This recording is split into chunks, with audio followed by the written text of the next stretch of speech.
जय हिंद प्यारे बच्चों।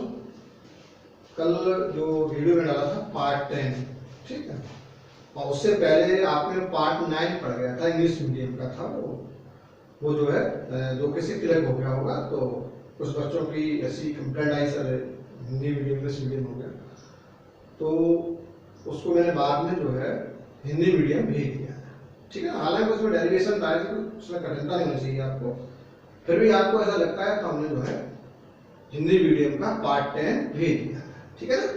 अब जो है मैं आपको पार्ट 11 पढ़ा है, ठीक। तो हमने कल के वीडियो में जो आपको पढ़ाया था ना, ये उसमें जो है कुछ बातें आई थी कि परावर्तांक एफ ए ऐसी फंक्शन आया था आपका F A upon F M equal K F silent upon F silent not equal K. ये हम आपको दो इस तरह के फॉर्मूले आपको कल हम के वीडियो में आपको बता चुके हैं, ठीक है ना।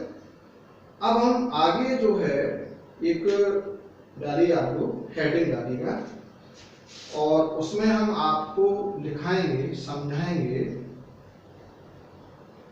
आवेश के अध्यारोपण का सिद्धांत, ठीक है, सुपरपोजिशन लॉ ऑफ चार्ज, ठीक है, ठीक, सुपरपोजिशन लॉ ऑफ चार्ज, आवेश के अध्यारोपण का सिद्धांत। ये क्या होता है समझ इसको।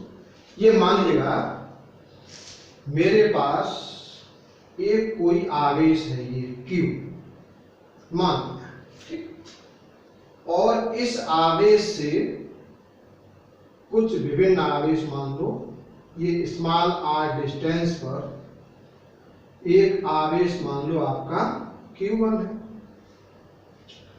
ये आवेश मान लो आपका उसी डिस्टेंस पर मान लो, या मान लो R1, ये मान लो R2, डिस्टेंस जल्दी कोई फर्क नहीं पड़ता, ठीक है।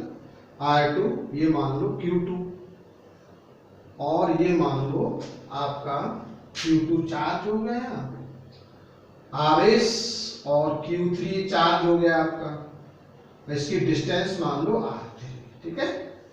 ये मान लो आपका Q4 हो गया और इसकी डिस्टेंस मान लो, और ये किसी जो है बिंदु आवेश Q से, हमने मान लिया कि ये सब जो है बिंदु आवेश Q से विभिन्न दूरियों पर अन्य आवेश रखे गए हैं, ठीक है। तो हमने कूलाम का नियम पढ़ा था। कूलाम ने क्या बताया कि नहीं, दो बिंदु आवेशों के बीच लगने वाला बल F बराबर, ठीक, वैद्युत बल F बराबर K Q1 Q2 upon R square, ठीक है। जहां K क्या था आपका, ठीक है, जो स्थिर वैद्युत नियतांक था, ठीक है ना।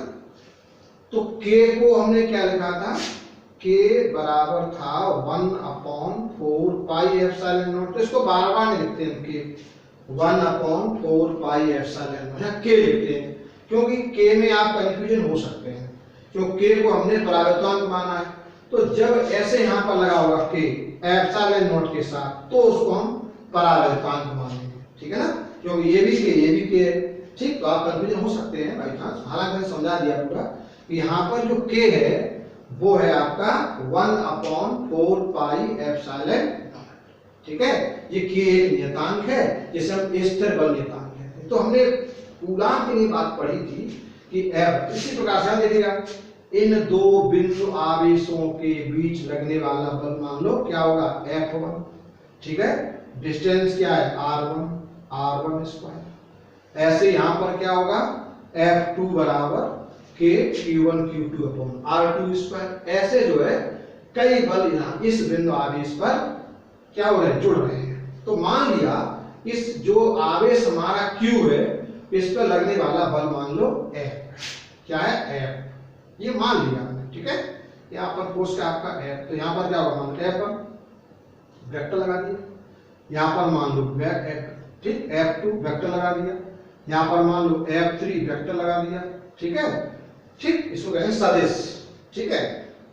तो आपके जो है आवेश के अध्यारोपण सिद्धांत के अनुसार किसी एक आवेश पर, ठीक है, कोई एक आवेश है, किसी एक आवेश पर लगने वाले बल का परिमाण या लगने वाला वैद्युत बल अन्य आवेशों पर लगने वाले वैद्युत बल के सदिश योग के बराबर होता है। देखो यहां पर क्या बना आपका F, तो F बराबर क्या होगा, वेक्टर F1, ये वेक्टर लगा दो, ठीक है। देखो वेक्टर लगाने का मतलब सदिश योग हो गया, क्या हो गया, सदिश योग, और वेक्टर लगाए तो सिर्फ योग कहा जाएगा, ठीक है ना। तो vector F1 plus vector F2 plus vector F, ठीक। तो ये क्या होगा आपका अध्यारोपण। अभी हम समझा रहे हैं आपको, लिखा नहीं रहे, समझा रहे हैं आप, समझ लो आप, ठीक है।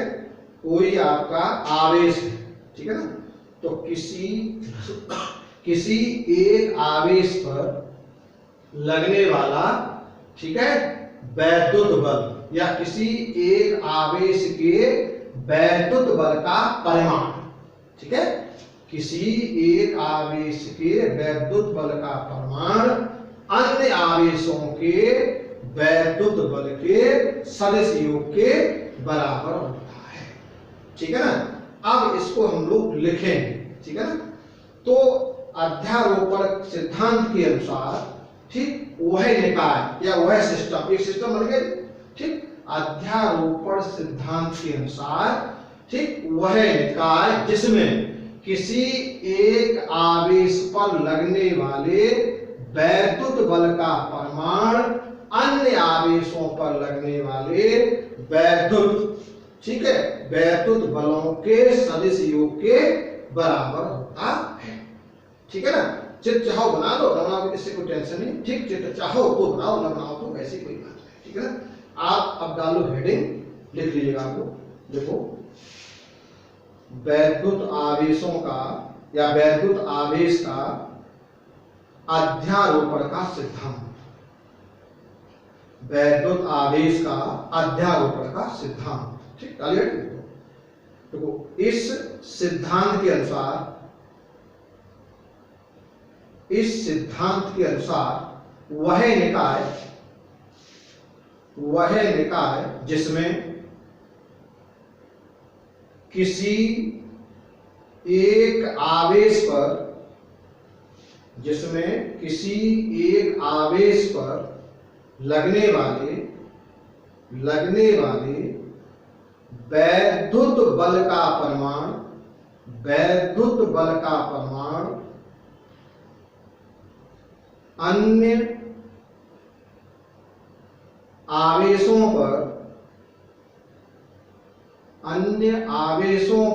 लगने वाले वैद्युत बलों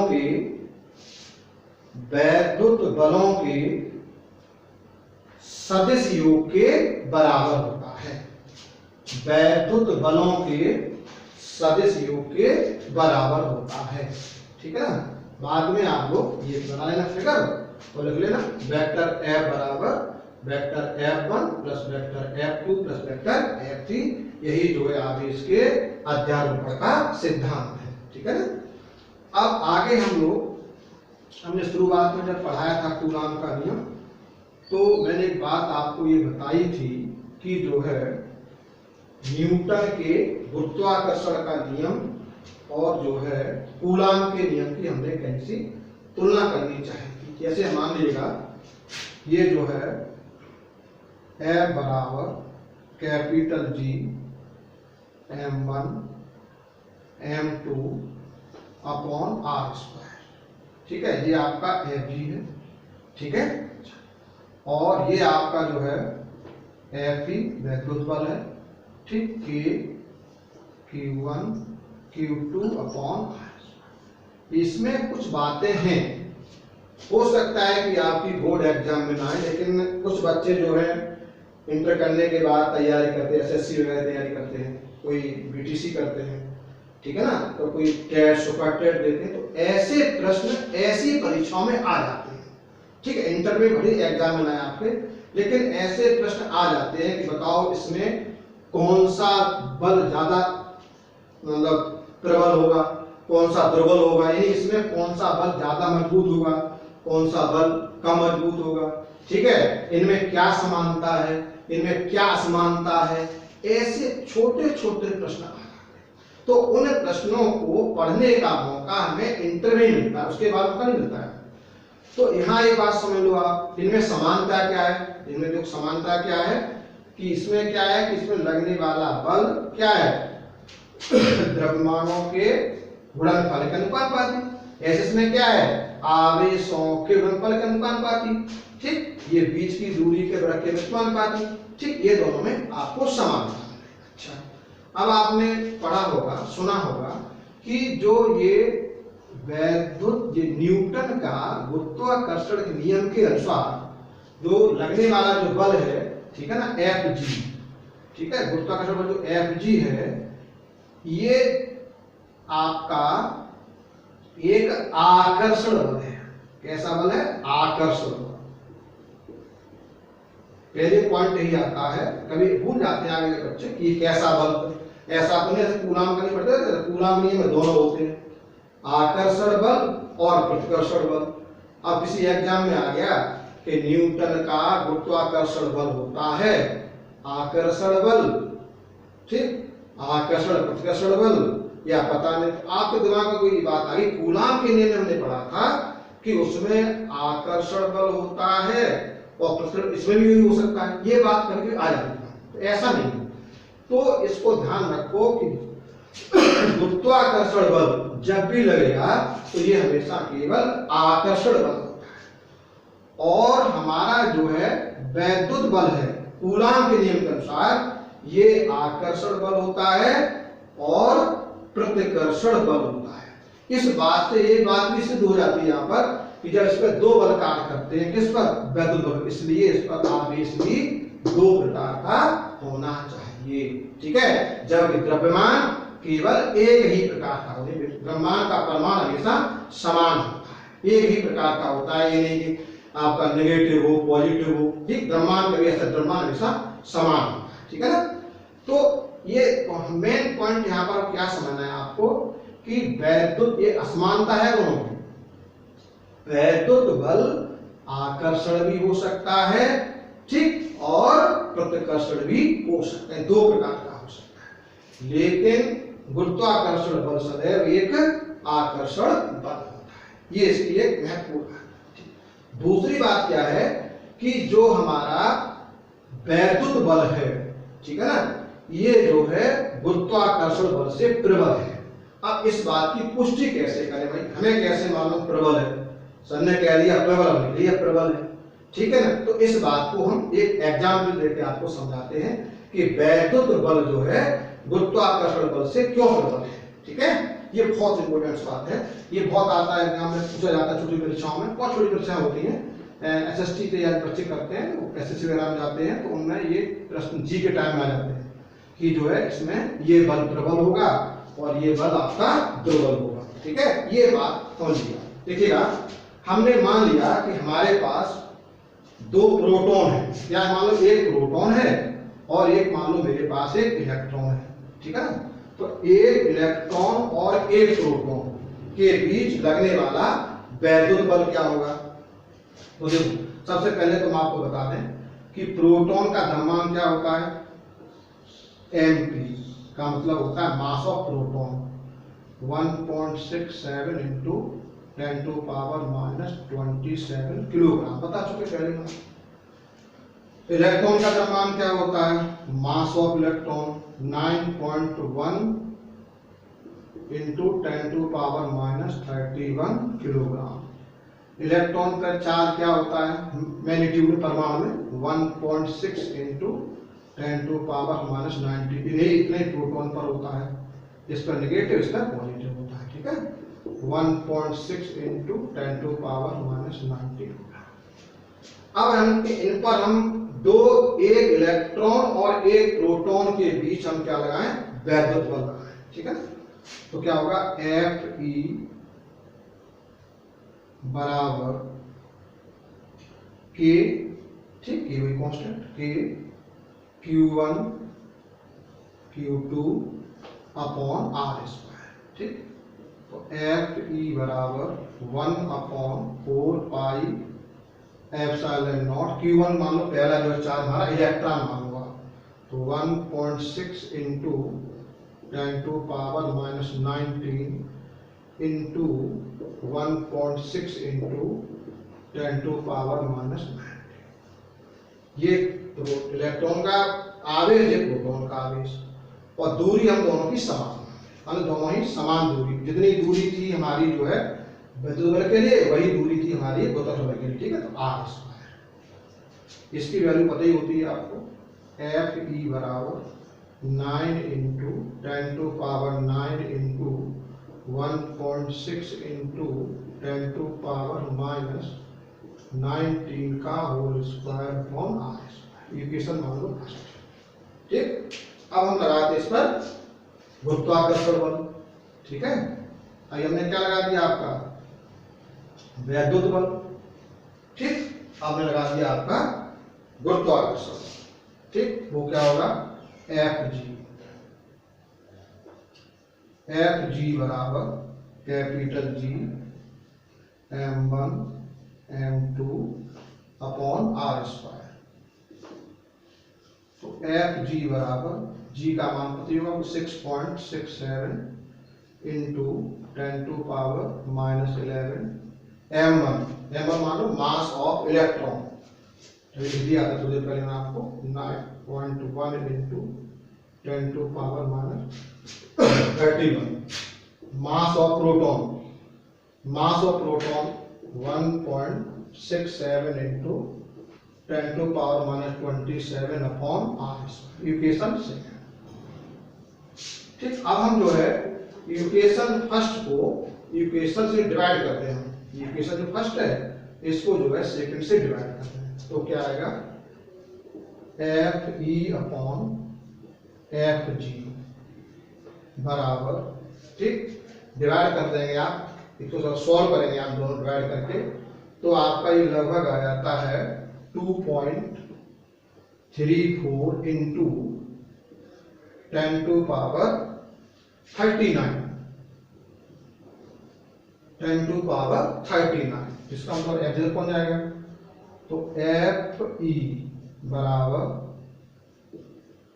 एफ जी गुणे 2.34 इंटू 10⁻39।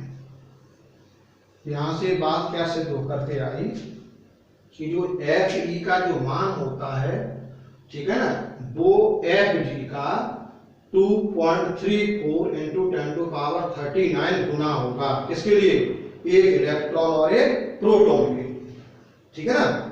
मैंने आपसे क्या कहा था कि जो है हमारा वैद्युत बल जो है वो गुरुत्वाकर्षण बल से अधिक मजबूत होता है, ठीक है ना। तो इसके लिए हमने एग्जाम्पल ले लिया, एक इलेक्ट्रॉन और एक प्रोटॉन। इलेक्ट्रॉन के हमने लगाया पहले कूलॉम का नियम लगा दिया, और फिर लगा दिया हमने न्यूटन के गुरुत्वाकर्षण का नियम। हमने दोनों की तुलना कर ली, दोनों को सॉल्व कर ली लगभग, तो ये आ जाएगा एफ ई बराबर, एफ ई इतना गुना है, एफ ई का मान ज्यादा हो गया, जितने से गुणा हो रहा है इसका ज्यादा, तब इसके बराबर हो रहा है। इसका मतलब ये होगा कि एफ ई का मान एफ जी से ज्यादा है, ठीक। इसी प्रकार से यदि मान लो हम एक लगातार आपके जो है मान लो 2 प्रोटॉन ले रहे हैं, ठीक है ना, तो 2 प्रोटॉन के लिए लगभग ये होता है, 2 प्रोटॉन ले रहे हैं, तो इलेक्ट्रॉन लिए थे हमने, 2 प्रोटॉन के लिए ये हो जाता है एफ ई बराबर 1.32 समथिंग इंटू 10⁻36, ठीक है। ये हो जाता है 2 प्रोटॉनों के लिए, ये था एक इलेक्ट्रॉन और एक प्रोटॉन के लिए, ठीक, और ये 2 प्रोटॉनों के लिए होता है, इतना बनानी एफ, सॉरी यहाँ पर जो है लिखना था हमें एफ जी, एफ ई बराबर एफ जी गुणे एफ ई बराबर एफ जी गुणे 1.3 यानी 2 प्रोटॉनों के बीच ये बल कार्य कर रहा है। इसी प्रकार से 2 इलेक्ट्रॉन बीच होता है, ठीक, अगर 2 इलेक्ट्रॉन ले रहे हैं हम, तो इसी प्रकार से 2 इलेक्ट्रॉनों के लिए होता है एफ ई बराबर एफ जी गुणे 10⁻ समथिंग मान लो आप 10⁻39, ये समथिंग, ठीक है। ये बहुत आता है एग्जाम में पूछा जाता है कि बताओ कितने गुना होगा, ठीक है ना। तो आज हम इस वीडियो में आपका इतना ही रख रहे हैं। आगे अब आपको इसके न्यूमेरिकल्स बताएंगे आपको कि वैद्युत बल के न्यूमेरिकल्स क्या क्या हो सकते हैं, ठीक है ना।